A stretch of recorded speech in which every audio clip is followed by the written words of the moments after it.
let me start with a story at first. It's not about this topic, but it's related, so I'm going to start with that. Some days ago, some of my friends, they have made an organization for charity and fundraising for the poor people.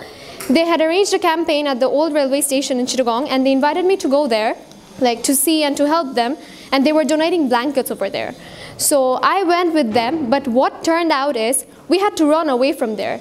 We didn't have so many blankets, but the way people saw us carrying sacks of blankets, but when they saw us, like we were coming, they were just rushing towards us, and there were so many in number, we got scared and we ran away. So later we sent just 2 or 3 people showing that, look, we have less blankets. So we are just gonna we'll give to some of you, but we'll come back some other day, maybe, and that day we'll give to all of you.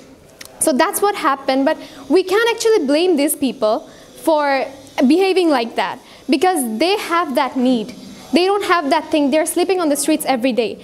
But unlike all these people, I have seen a beggar in my life who he didn't want anything from me actually. Whenever I get on the bus stop from where I get on the school bus, a beggar sits every day. He's normal, he's not crippled or something, he's just a middle-aged man. So when my mom gives me some money for tiffin, I don't usually buy tiffin from the canteen, so I donate him as much as I have, maybe 10 or 20 taka every day. So one day I thought, like, what does he actually do with that money? People don't really look at him, or people don't really pay heed to him that much. So I decided to follow him one day because my car hadn't yet come. So I decided that where he was going, I just silently followed him. So I saw that he went to a regular grocer's shop. He bought a packet of bread. He didn't have much, like 5 to 6 pieces.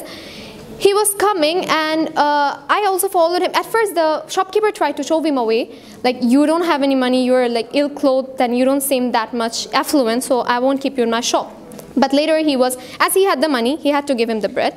So while returning, I saw him that he was giving 2 pieces of bread to another crippled man who was sitting there. So I got really surprised. I didn't say a word, I was just hiding from behind a wall. And that crippled man asked him that, you yourself don't seem so much solvent that you have that capability to give me a piece of bread. But why do you do that every day? Then he said that, yeah, it's right that I don't have that capability. Even my family has to starve every day. But I had a son who was crippled like you. He was a little younger than you, but he was also like that, and he died in a car accident. And that's the reason whenever I look at you, I just feel like maybe my son would be like this if he grew up. And that's the reason I give this to you every day despite my necessity. Then I just thought, okay, then he was going somewhere else. I followed him there too. He went to his house. He had 4 children. So except the dead one, he had 4 children. So all of them just gathered around him for what he brought. He had only 3 pieces of bread. He just divided it somehow, and his wife was not there. I don't know where she was.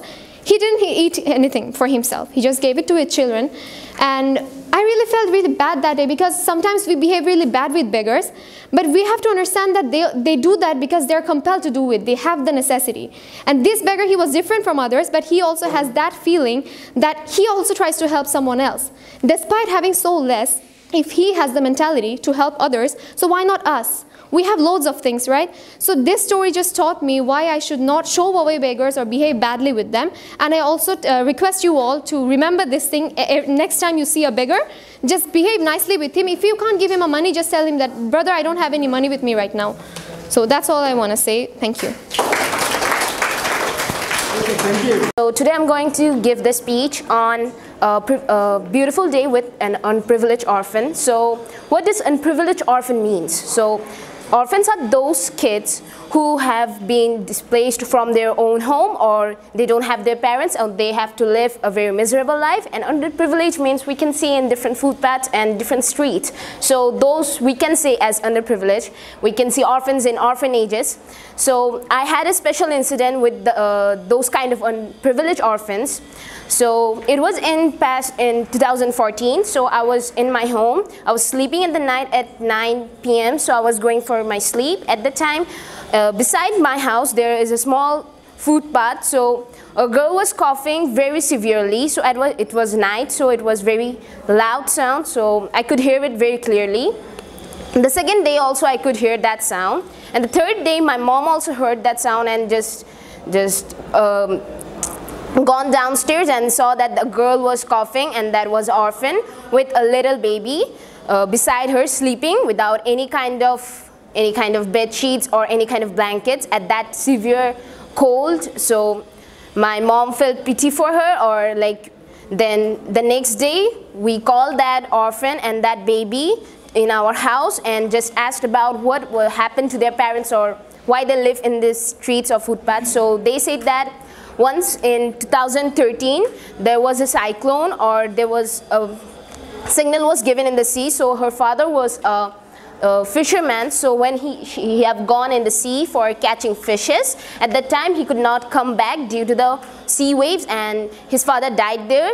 And due to this tension and frustration, her mother also died. So that from then they were orphans. So my mom fed them for 2 days and just gave some warm cloths and blankets thus they can sleep in the night. And my father arranged a small room for them in a hotel beside us just for the stuffs, so they can sleep there. So it was a nice experience for me being with those orphans and spending a beautiful day with them by asking what they would do, and then now they're okay. And that was end of my speech. Thank you. I'm Mariam, and I want to talk about World Orphans Day. So what is an orphan? You would always say a kid without parents, but it's something different.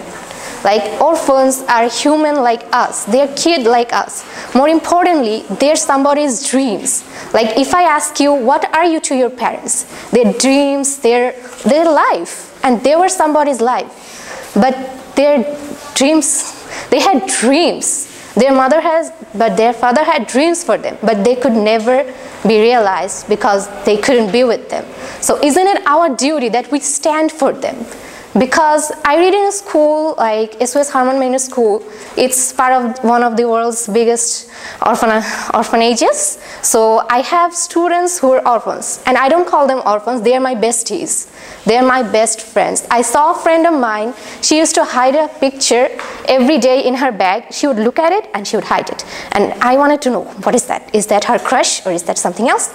So one day when she get out, I saw a picture and it was a woman of maybe 30 to 40, and I asked her, what is it? She was really sad and said, you had to see that. I said, okay, so can you tell me? She said that she's my mother, and I have seen her last when she was just 5 years old, and she saw that picture every day. So you can feel it if you can see them. I say, go see them, go help them if you can help it. Your mom, your dad wants to be an engineer, a doctor. They had every kind of facility for you, but you have nothing for the orphans. Is that right? They're our brothers. They will grow up with us. When we become the leaders of this country, what would be of them? Wouldn't we look back to them? Isn't it the role of a leader to look back to his followers? Isn't it our duty that we stand for them? And I ask you all, please try to feel their pain, and more importantly, if you can help them, go help them. Don't condole them. You will never understand their feelings, but you can at least console them. You can at least make them better. You can let them dream and let them forward, help them forward to their dreams. We can all achieve our dreams together. Thank you, everyone. Hello everyone, good afternoon. I am Sarkar Pratcho Protoy. I'm coming from Mymensingh. Well, let's talk about charity every day. Charity is basically donating something, money, or maybe your clothes or toys to someone who needs them. Charity can help someone. Maybe we're not aware of it, maybe we don't even know this, but charity can help someone. Charity can make someone happy, happier than we are right now. There are poor people, there are people who are homeless, who are suffering from diseases. We can help them by donating money, or maybe donating the poor children some toys and stuff. That will make them happy, that will make them learn new things, that will make them be grateful for us. And I sometimes, if I'm able to donate, I donate to the poor, I give alms to the poor. My parents, they give charity to different charities in Mamsing. And just think about this. There are people who need education. There are a lot of illiterate people in Bangladesh. And literacy can make our country develop more. Furthermore, we need to develop our country because the world is ahead of us, a long way ahead of us. So I would request everyone to donate whatever you have, whatever you can. If you're able to donate something, donate this to charity. This will help someone. Hello everybody, I am Charlene and I'm very happy that I got to deliver my speech in front of everybody. So my topic is charity every day. So we are young kids, we don't own any money or we don't have any source of income, I'll say. We are living off of our parents at this moment. So what we can do is we can always save up. We always save up for ourselves because we are selfish teenagers. So we should save up for the society, for orphans, for old age homes, for everybody who are like daily working in the fields, the farmers, because that is what we should do. We are the next generation and that's our job actually.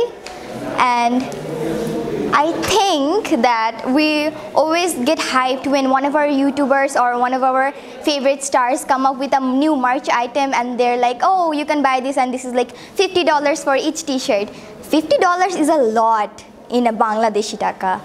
So we can literally save that money for some an orphan child and buy them lots of things for his school items, clothes, food, anything. That like anything would help them. Even a little pencil would help them.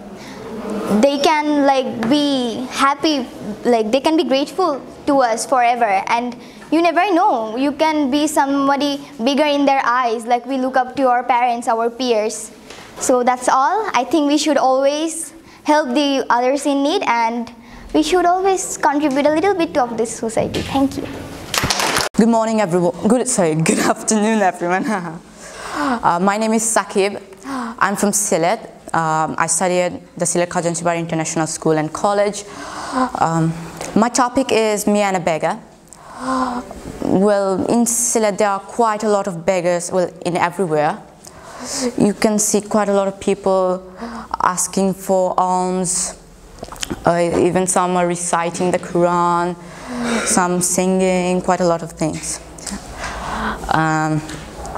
I saw quite a lot of people rejecting them for some reason. That really breaks my heart whenever I see someone do that. One day while I was outside, I saw a woman with like quite a lot of bags with her, shopping bags, in a rickshaw. An old man came to her asking for some money, but she rejected him by saying that she doesn't have any money. At that time I was like, what is wrong with us? Do we not even have humanity? The very word which has human in it. I was like, I have to do something about it. And then I went to the beggar and then gave him some money. Absolutely not that much because I didn't have that much. It was very sad seeing like this, and this happens like every day, and people die of hunger. Quite a lot of people are on the poverty line. We really need to do something about this. It's for our future generation and for those who need help. We should donate as much as we can. Charity is the best thing you can do. There are quite a lot of charity organizations out there. You can donate to them and then we'll give the things that the needy people need. It's a very important part. Everyone is important in this world. Every human has a meaning. Every human has a goal. Every human needs to do something. Every beggar has a child who has a dream. Every children out there, underprivileged, orphans, every one of them at least have a dream, right? It's our job it's our duty to fulfill their dreams. We should do whatever we can to help them, raise awareness, donate, other things. And that's it. Thank you all for listening. Assalamualaikum everyone, my name is Mubashir Ibnat Mugtho. At first I would like to thank my honorable judges and my audiences for giving me the opportunity to speak. Today I'm going to be talking about charity makes us happy. So one day I was going to my friend's house. There I saw my friend had many toys. So I thought about it. When I was going home, I was thinking that in my birthday, maybe I could ask for one more toy from my mother. So a girl who was selling flowers came up to our car and said, "Do you want any flowers?" Since my mother loves flowers, she wanted them, so she brought them. But the girl was very lonely. Her dresses were torn. So I thought I could give her a toy. So thinking about what will I do about this situation, I went home. So when I went home, I saw a boy at our door. He was very lonely. He'd lost his parents and he was very happy since he was playing with a balloon. So I went to my house and looked up to some toys that I could give him. Then I found some balls and some other toys, then I gave it to him. And then I truly felt really happy. So that was the start of me giving some things and toys to people. So not only streetless children, I also gave them to many people and many other people who are homeless. So I gave them clothes, food, shelter, money, and then it truly made me happy. When I did that, I felt happier than I had ever felt before. Thank you. Hello everybody, my name is Tasnima Tabassum Zaria and the topic on which I'm giving a speech today is A Beautiful Day with Underprivileged Orphans. Well, in Bangladesh, because there are a lot of natural disasters and many unfortunate incidents happening every day, there are many unfortunate children who are losing their parents, one parent or both of them, in just days' time. What happens to those children? These children are becoming street children, wandering off roads and footpaths and living life bits and trashes people throw at the garbage. They don't have any life or any quality life, the life we lead. So to spend a day with these underprivileged children, me and my aunt who had come over in this country just a few months back from USA, we went to an orphanage with me, my aunt and her little son. When we went to the orphanage, we saw that the orphanage was not in the best condition, with broken walls and broken windows and curtains falling off the poles and ceilings, and not so much things were there to mention about it. But the children there were happy. Why were they happy actually? Because in that orphanage there were many more children like them. Children like them who had no identity in this society. Children like them who had no parents or people to call their own. Still they were happy because they had other children like them with whom they spend their days and nights with, laughing and cheering and studying and doing whatever they like at that broken orphanage building. My aunt felt very bad. She went to the orphanage manager's office to give some donations and talk about some other things about why the orphanage was in such a bad condition. While me and my little cousin, we were talking with the orphans there. They told us various incidents from their life, from the time when they had parents to the times they didn't, how they lost them and how life became after that. After losing their parents, though a few months were hard, but luckily the orphanage people found them and they came to this place. We played with the orphans and they were very happy to spend their time with us. They seemed so happy that finally someone who wasn't like them but still liked to spend some time with them, didn't treat them like they had no identity or they were just kids from the roads or a piece of dirt. They felt like they had some place in the world too, and when we left, some of them were also in tears. They came and hugged us and said that we're gonna miss you, please do come by often. And then when I left from that place, my heart felt really heavy because I knew that even if I couldn't come back, I just hope that many more people do come to visit those poor orphans, because even if they don't have parents, they still have a life and they deserve to live it to the fullest. Thank you. Hello my dear presents, you are in the presentation of me, Ms. Baudinina, who is the champion of the Small Stars group in the second English Olympiad grand finale. Yep, I'm a dreamer of this supercalifragilistic journey. You can be too, because this journey is again giving you a new chance to participate in the third English Olympiad. Registration is going on in www.englisholympiad.net website. And English Olympiad teaches you much more.